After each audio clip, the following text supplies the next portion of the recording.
నేను pressure cooker use చేసే ముందు నేను ఏ విధంగా టిప్స్ పాటించి యూజ్ చేస్తానో అవి మీతో షేర్ చేసుకుంటున్నాను.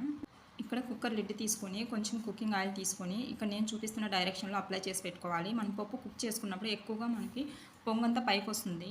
ఆ పైకి వచ్చినప్పుడు ఆ స్టీమింగ్ అంతా కరుసుకుపోయి అంత డ్రై లాగా అయిపోయి మచ్చలు పడుతూ ఉంటాయి. అలా కాకుండా ఈ విధంగా అప్లై చేసి పప్పుకి యూజ్ చేసినారంటే తొందరగా డ్రై అవ్వకోకుండా స్టీమింగ్స్ మరకలు పడుకోకుండా ఉంటాయి.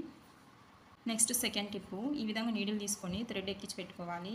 లోపలికి ఇలా అనేసి ఇక్కడ నేను వీడియోలో చూపిస్తున్నట్లుగా ఇలా థ్రెడ్ ఎడ్జ్లో పట్టుకొని ఈ విధంగా డైరెక్షన్స్లో క్లీన్ చేసుకోవాలి.